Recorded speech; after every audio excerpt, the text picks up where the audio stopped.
Does anyone have any questions? For diabetes? Chromium, vanadium, and selenium. They have been shown to resensitize a person's insulin. So someone who's diabetic, believe it or not, they produce insulin. Someone who's type 2 diabetic, they still produce insulin. People say, oh, they don't make insulin. That's a lie. They produce even more insulin than a non-diabetic. The problem is that insulin doesn't work, so the body keeps producing even more, thinking that, well, if I just get more of it, then it'll work. It just doesn't work, so because it's not complete. It's incomplete insulin, so it's not able to take the sugar out of the blood and put it inside the cells. So they give you metformin and all these things, glucophage and whatnot. But if you resensitize by putting key minerals in there, you see that it completes the insulin. So now the insulin begins to work like it should. And so your A1C begins to go down. And you've reversed type 2 diabetes. Which one? Give them again, and you spelled it, all of them. Vanadium is V-A-N-A-D-I-U-M. Chromium is C-H-R-O-M-I-U-M. Selenium is S-E-L-E-N-I-U-M. But if you just Google, like what I use is a company called Piping Rock. They're out of like New York City or something. They have a $10 colloidal mineral. That's what I use. It's got about all 60 of the minerals. It's got chromium, vanadium. It just has everything in there. Give it to us again. It's called, if you Google colloidal mineral piping rock, it's like $10 or $12 or something like that. Colloidal mineral piping rock is the company. It should come up. That's what I take. Piping Rock is the website, and the product is colloidal mineral. One of the best mineral supplements that I've found, and it's very cheap and affordable, and it's plant-derived, which means that unlike the pills, which you really don't absorb much, it's liquid. So your body actually, colloidal is the size, so it can actually enter your cells. Colloidal is like 10 to the negative 9, so it's small enough to enter your cells. A lot of these other pills and whatnot, you poop it out. You don't really absorb them. But that's what I've found, and that's what I take. Excuse me, Cedric. Oh, yes, sir. What is your take on plant-based foods, like the Impossible Burgers and? Oh, great question. Stay as far away as you can from plant-based meats. First of all, if you're going to be a vegetarian, okay? You don't need to make plant food look like meat. Why? Why? But one of the reasons why those things are worse, one of the worst things you could eat is, first of all, it was on hype. You can see the stock price, it fell on all of those Beyond Meats and everything because they put so much of these seed oils in there. It is unbelievable. Even vegetarians don't eat that stuff. When it first came out, everybody was raving about it, Impossible Burger. I tried one. I think they were selling it at McDonald's or something like that. My wife got me. I tasted that thing, and I said, nah, they need to give us our money back. It tastes nothing like meat. I don't know what people were talking about. But when people started looking at the ingredients, they were like, wait a minute, how much seed oil are you putting in this? Because they got to hold it together. This is plant stuff. It doesn't it's not supposed to stick together like meat. They're putting all these chemicals in there. It is one of the worst health foods. So they got all these people excited. And vegetarians, these guys, they investigate everything.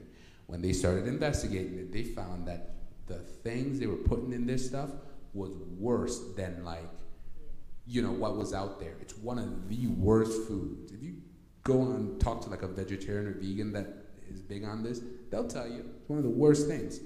Great question, by the way. Stay away from them. Stay away from them.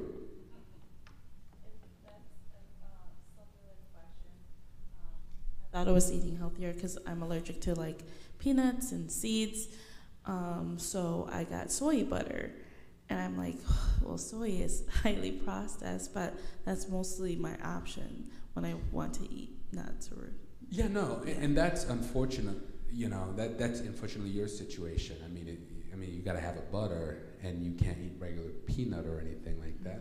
That's what you're gonna have.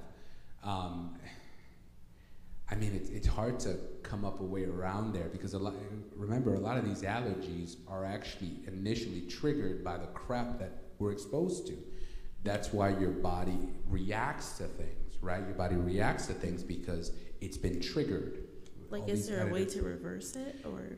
Theoretically, so you see my fingers, right? My fingers have what's called a tight junction. So along your arteries, you have what's called villi. Mm-hmm. Just to give you an illustration, if you just look at your tongue, you have like villi there. Your tongue is what the inside of your arteries look like. Now these villi form what's called a tight junction. So things can't go through them, right?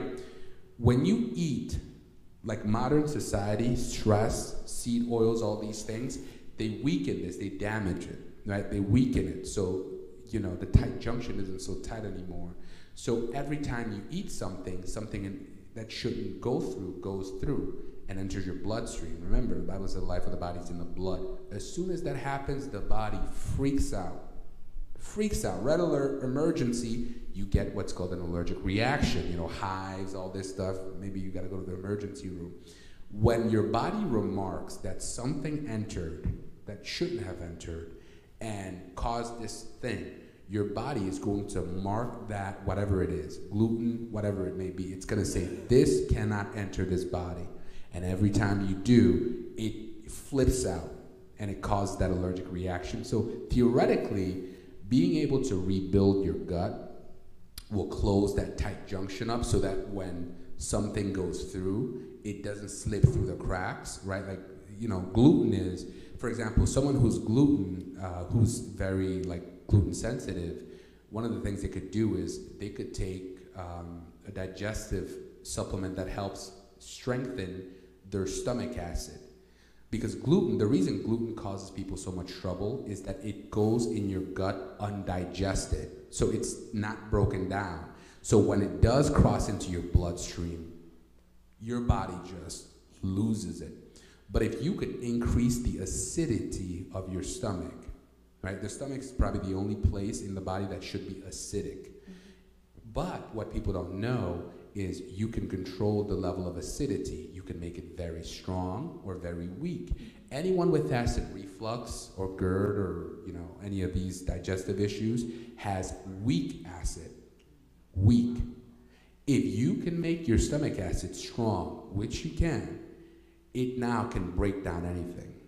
Okay? It can break down foods, it can break down things, break it down, including gluten.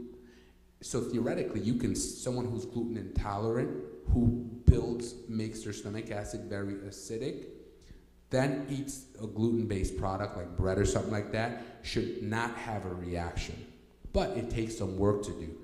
Making your stomach acid strong instead of weak. The older you are, the weaker your stomach acid gets, by the way. The older you are, the weaker your stomach acid gets. And so that's why you're at a higher risk of digestive issues, acid reflux. Great question. Yeah. So I would work on your stomach acid. Okay, yeah, that was weird because I wasn't allergic to nuts until 14. Yeah. And